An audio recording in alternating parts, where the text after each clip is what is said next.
پھر لایانی بات ہی نہیں، صرف نگاہ لایانی کام کر سکتی ہے، کان لایانی کام کر سکتے ہیں، ہاتھ لایانی کام کر سکتے ہیں.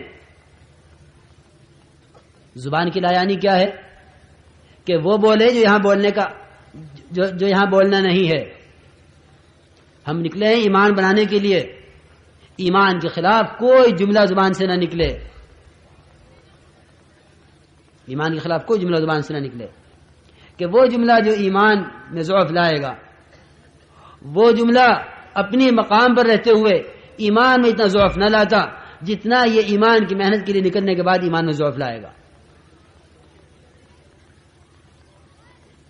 ایمان کے راہ میں نکلا ہوا ہے ایمان کو بنانے کے لیے، کیونکہ اس وقت ایمان کے خلاف جو بولے گا وہ ایمان کو جتنا دھچکا پہنچائے گا اور وہ ایمان کو جتنا کمزور کرے گا. جس طرح کہ اس وقت خدا کے راہ میں نکل کر اس وقت کا ذکر، اس وقت کی تلاوت، اس وقت کی تسبیحات، اس وقت کا گشت، اس وقت کی تعلیم، کیونکہ یہ ایک ایک عمل، اور بقوما یوسف رحمۃ اللہ علیہ کے کہ یہ ایک ایک عمل اعمال اس طرح کروائے گا، اعمال اس طرح کروائے گا جس طرح برسات میں سبزہ اگتا ہے. یہ کیا ہو رہا ہے کہ بارش ہے، موسم ہے، اس طرح یہ اعمال کا موسم ہوگا.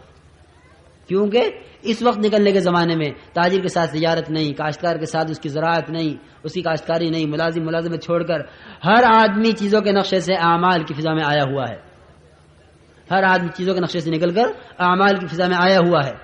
اس لیے ہر ایک آدمی اپنے آپ کو پابند بنا کر چلائے گا. تو نکلنے کے زمانے میں یہ چند کام اہمیت سے کرنے کے ہیں. گشت ہو رہے ہوں، تعلیم ہو رہی ہو، تسبیح و تلاوت ہو رہی ہو، انفرادی اجتماعی ملاقاتیں دعوت دی جا رہی ہو. ہم یہاں سے نکلنے کے بعد سے وَمَن يَخْرُجْ مِن بَيْتِهِ مُهَاجِرًا إِلَى اللَّهِ وَرَسُولِهِ ثُمَّ يُدْرِكْهُ الْمَوْتَ فَقَدْ وَقَعَ أَجْرُهُ عَلَى اللَّهِ. کیونکہ جو آدمی نکل لیا گھر سے اللہ کے اور اللہ کے رسول کی طرف ہجرت کر کے، کیونکہ اس پر اجر ملنا شروع ہو گیا. کہ نہیں جی دیکھو میرے دوستو، وقت تو جب سے لگائیں گے جب جماعت وہاں پہنچ جائے گی جہاں کا رخ بنا ہے، لیکن جب سے گھر سے نکل چکے ہیں اس وقت سے لے کر گھر پہنچنے تک ہمیں درمیان میں کوئی کام ایسا نہیں کرنا ہے کہ یہ نہیں کہ جب جماعت میں پہنچ جائیں گے وہاں جماعت شروع ہوگی. نہیں، جب سے جماعت میں نکل چکے ہیں، گھر سے نکل چکے ہیں. اللہ تعالیٰ قرآن پاک میں یہ نہیں فرما رہے تم اسٹیشن پہنچ جاؤ گے یا جہاں کا رخ بنا ہے وہاں کے اسٹیشن میں جا کے اتر جاؤ گے تب جماعت میں شمار کیے جاؤ گے. نہیں، من یخرج من بیتہ سے بات شروع ہو رہی ہے. جو اپنے گھر سے نکل گیا اس کے لیے اجر شروع ہو گیا. ہم جس علاقے میں جائیں گے اس علاقے میں مختلف قسم کے لوگ ہوں گے. وہاں علماء بھی ہوں گے، وہاں صلحاء بھی ہوں گے، وہاں بڑے بڑے تاجر بھی ہوں گے، وہاں بڑے بڑے زمیندار بھی ہوں گے جنہیں ہم بڑا بڑا کہتے ہیں. سب سے پہلی بات تو بنیادی میرے عزیز دوستو یہ ہے، ہم دنیا کے کسی کونے میں چاند پر پہنچ جائیں یا دنیا کے کسی علاقے میں پہنچ جائیں، بڑے سے بڑے مالدار کے پاس، بڑے سے بڑے وزیر کے پاس، بڑے سے بڑے صدر کے پاس، بڑے سے بڑے نقشے والے کے پاس، بڑے سے بڑے اکثریت والے کے پاس، بڑے سے بڑے باغ والوں کے پاس، بڑے سے بڑے کارخانے والوں کے پاس، صنعت کاروں کے پاس، جہاں پہنچ جائیں اس بات کا ہر ایک اپنے دل میں یقین رکھے، ہر ایک اپنے دل میں اس کے استحضار رکھے کہ خدا کی قسم میں جس نقشے کو لے کر جا رہا ہوں یہ نقشہ انبیاء والا نقشہ ہے اور اس سے بڑا کوئی نقشہ ہو نہیں سکتا. یہ سب سے بڑا نقشہ ہے اور یہ ہمیشہ کی کامیابی کا نقشہ ہے. اس یقین کے ساتھ ہر آدمی چلے. میاں ان سے کیا بات کریں، یہ تو بہت بڑے تاجر ہیں، ان کے پاس کہاں فرصت ہوگی. جو تاجر کے پاس تجارت کا نقشہ لے کر جا رہا ہے وہ دعوت کا نقشہ، اور جو داعی، جو دعوت دینے والا، جو جماعت میں جانے والا متاثر ہو کر جا رہا ہے وہ متاثر کر نہیں سکتا. یہ تو مدعو ہو کے جا رہا ہے. داعی تو وہ تاجر بنا، داعی تو وہ کاشتکار بنا، داعی تو وہ صدر صاحب بنے. اگر تم متاثر ہو کے جا رہے ہو تو تم مدعو ہو، داعی نہیں ہو. ہمیں داعی بن کر جانا ہے. اور داعی بننا کسے کہتے ہیں؟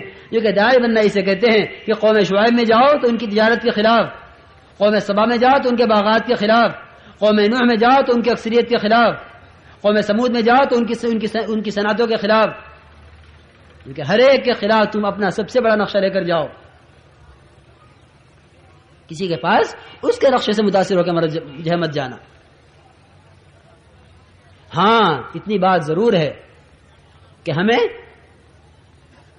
ہمارے دل میں تو ان کی بڑائی نہیں، لیکن کیونکہ ان کے دل میں ان کی اپنی بڑائی ہے،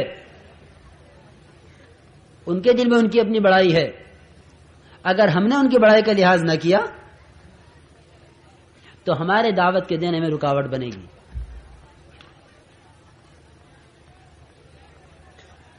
وہ ان کے دل میں جو ان کی اپنی بڑائی ہے، ہم دعوت دینے میں ذرا نیچے نہیں اتریں گے کہ نہیں جی ان سے تو صرف 3 دن کی بات کرو، اس سے زیادہ بات نہ کرنا ان سے۔ یاد رکھو گشتوں میں 3 چلے کی کھل کر دعوت دینی ہے۔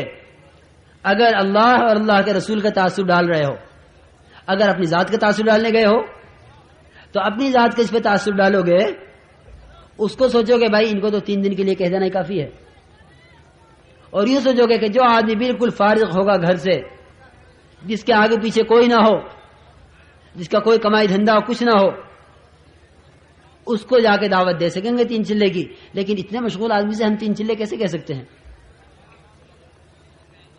اور یہ بھی خیال نہ کرنا کہ میرے تو 3 چلے لگے نہیں، میں کسی سے کیسے کہہ سکتا ہوں۔ عام طور پہ سننے میں ملے گی بات، عام طور سے لِمَ تَقُولُونَ مَا لَا تَفْعَلُونَ لِمَ تَقُولُونَ مَا لَا تَفْعَلُونَ لِمَ تَقُولُونَ مَا لَا تَفْعَلُونَ، کہ جس کام کو تم کرتے نہیں اسے کہتے کیوں ہو؟ یہی آیت کا مطلب ہے، یہی آیت کا مطلب ہے بھائی کہ جس کام کو کرتے نہیں اسے کہو بھی مت، یہ مطلب نہیں ہے۔ لِمَ تَقُولُونَ مَا لَا تَفْعَلُونَ، اس وقت اس بات کو کہتے کیوں تھے جس کو اب کرتے نہیں ہو؟ ہم یوں جہاد کریں گے، ہم یوں خدا کی راہ میں قربان ہوں گے، ہم یوں جانیں لٹائیں گے، اب جب وقت آیا جہاد کا، اب جو خدا کی طرف سے جہاد فرض ہوا اور اللہ کی راہ میں نکلنا طے کیا گیا، حکم آیا، تو اب نکلتے نہیں ہو۔ لِمَ تَقُولُونَ مَا لَا تَفْعَلُونَ، اس بات کو کرنے کو کہتے کیوں تھے اس وقت جس کو اب کر نہیں رہے ہو؟ اس لیے میرے عزیز دوستو بزرگوں، ہمیں کہنا ہے اور کہتے کہتے ہی کرنا آئے گا۔ ہم دعوت دینے میں نیچے نہیں اترنا ہے، بلکہ دعوت دینی ہے جم کر۔ ایک آدمی طے کر لے انشاءاللہ کہ ہمیں اللہ کی راہ میں نکل کر 3 چلوں کی دعوت دینی ہے جم کر، گشتوں میں، تعلیم میں، خدمت میں، ہر عمل میں اپنے آپ کو لگانا ہے۔ تو جب ہم کسی علاقے میں جائیں گے، اول تو ہمارے جانے کی کیا صفت ہو، ہمارے بھائی بیٹھ جاؤ بھائی میرے دوستو، اللہ تمہیں جزائے خیر دے، یہی عرض کر رہا ہوں کہ اس راستے مشقتیں آتی ہیں، خبر نہیں اس وقت کی گرمی کا برداشت کرنا اللہ تعالیٰ آخرت میں کیا کیا راحت عطا فرمائے گا، اور کن کن بڑی بڑی گرمیوں سے قُلْ نَارُ جَهَنَّمَ أَشَدُّ حَرًّا، کہ جہنم کی آگ وہاں کی گرمی بڑی سخت ہے، حشر کی گرمی بڑی سخت ہے، وہاں 1 میل پر ہوگا سورج، یہاں تو کروڑوں میل پر ہے۔ اس لیے بیٹھ جاؤ ہمت کر کے، دھیان سے بات سنتے رہو۔ تو یہ کہیں کہ ہم یہاں سے نکلیں گے اپنے آپ کو پابند بنا کر، ہمارا ایک عمل دعوت بنے گا۔ اگر جماعت ہنستی ہوئی بھی جا رہی ہے تو یہ کہ ہمارا ہنسنا بھی دعوت بنے گا، اور اگر جماعت ذکر کرتی ہوئی جا رہی ہے تو ہمارا ذکر دعوت بنے گا۔ اب یہ خود سوچ لو کہ ہم ذکر کو دعوت بنانے کے لیے نکلے ہیں، ذکر کی طرف امت کو لانے کے لیے نکلے ہیں، یا ہم امت کو کہ جس طرح ہنس رہے ہو ہنستے رہو اس لیے نکلے ہیں؟ نکلتے ہی ایک عمل ہمارا دعوت بننا شروع ہو جائے گا۔ ہم اسٹیشن پہ ہیں، ہم ٹرین میں ہیں، ہم بس میں ہیں، ہم اڈے پر ہیں، ہم کسی مسجد کے باہر ہیں، ہم کسی بازار میں ہیں، ہمارا ہر جگہ کا ہر عمل دعوت بنے گا۔ بقمان صاحب رحمۃ اللہ علیہ کے اگر یہ جماعت والے کچھ بھی نہ کریں، یہ خاموشی سے جائیں اور واپس آ جائیں جماعت میں سے، ان کا یہ عمل بھی دعوت بنے گا، ان کا یہ عمل بھی دعوت بنے گا۔ کیونکہ جب ہم اللہ کی راہ میں نکل کر دعوت دیں گے تو ایک تو ہم اپنی دعوت دینے میں کسی سے متاثر نہیں ہوں گے، اور ایک اللہ کے راستے میں نکل کر ہمیں کسی کا مدعو نہیں ہونا ہے، بلکہ ہمیں داعی بننا ہے، اور ہر ایک کو داعی بنانا ہے۔ مدعو بننا کسے کہتے ہیں؟ کہ علاقے میں داخل ہوتے ہی علاقے میں داخل ہوتے ہی اگر اپنا کھانے کا انتظام کر لیا تو داعی بن گئے، اور اگر اپنا کھانے کا انتظام نہیں کیا تو کیا بنے بھائی؟ جو کہ مدعو بن گئے۔ کوئی بھی آئے گا کہ میاں جماعت آئی ہے، بظاہر کھانے پینے کا انتظام ان کے پاس نہیں ہے، تو چلو ان کے لیے ان کے کھانے کا انتظام کرو، اور جس نے تم پر پہلے حملہ کر دیا وہی کامیاب ہو گیا، اور جس پر تم پہلے چھا گئے تم کامیاب ہو گئے۔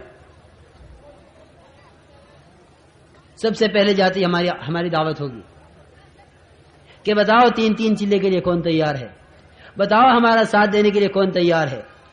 جناب رسول اللہ صلی اللہ علیہ وسلم کے گشت میں سب سے پہلی بات کہ میری مدد کون کرے گا، یہ نہیں مجھے کون کھلائے گا، مجھے کون پلائے گا، ہماری دعوت کون کرے گا،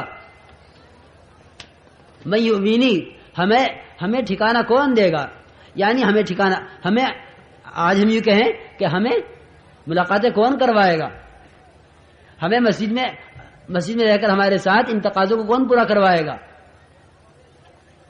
تو یہ کہ جاتے ہی ہمیں اپنا کھانا پکا لینا ہے، اپنا کھانا ہمیں خود پکا لینا ہے جاتے ہی، تاکہ علاقے والے یوں نہ سمجھے کہ ان کے پاس کھانے کو نہیں ہے۔ تو جو اپنا کھانا پکا کر لے آئیں گے ان کی تشکیل ہم نہیں کر سکیں گے۔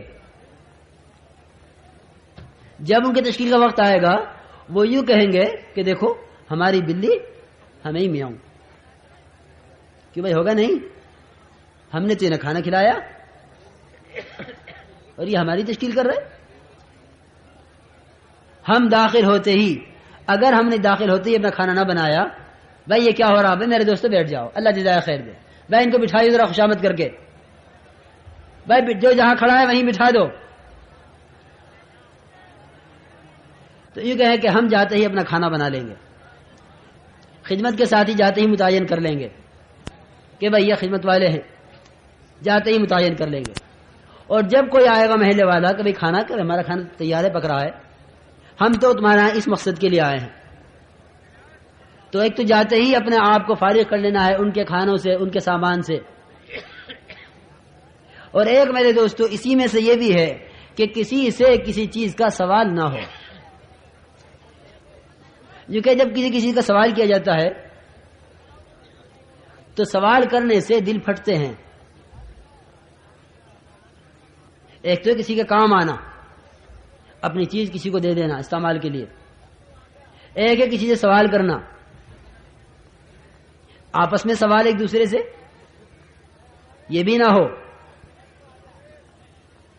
اور علاقے میں جا کے علاقے والوں سے سوال کہ جی ہم وہاں سے چلے ہیں، برتن نہیں لا سکے ہیں، ذرا برتن کا انتظام کر دو، ہم وہاں سے چلے تھے یہ چیز نہیں لا سکے، اس کا انتظام کر دو، ہمارے ایک ساتھی کے پاس اب سردی آ رہی ہے کہ بھائی رضائی نہیں ہے، ذرا ایک رضائی کا انتظام کر دو۔ جناب رسول اللہ صلی اللہ علیہ وسلم نے صحابہ سے بیعت لی ہے اس پر کہ کسی سے سوال نہیں کرو گے، کیونکہ ہم میں سے ہر ایک کا یہ حال ہو گیا تھا، صحابہ فرماتے ہیں کہ ہم میں سے ہر ایک کا یہ حال ہو گیا تھا کہ اگر اس کا کوڑا بھی گر جاتا تھا اس کی سواری سے تو وہ سواری کو بٹھاتا تھا، اترتا تھا، کوڑا اٹھا کے خود کوڑا اٹھا کر لے جاتا تھا اپنا۔ حضرت ثوبان رضی اللہ تعالیٰ عنہ یہ عہد کر لیا کہ کبھی کسی سے سوال نہیں کروں گا، یہ عہد کر لیا تھا،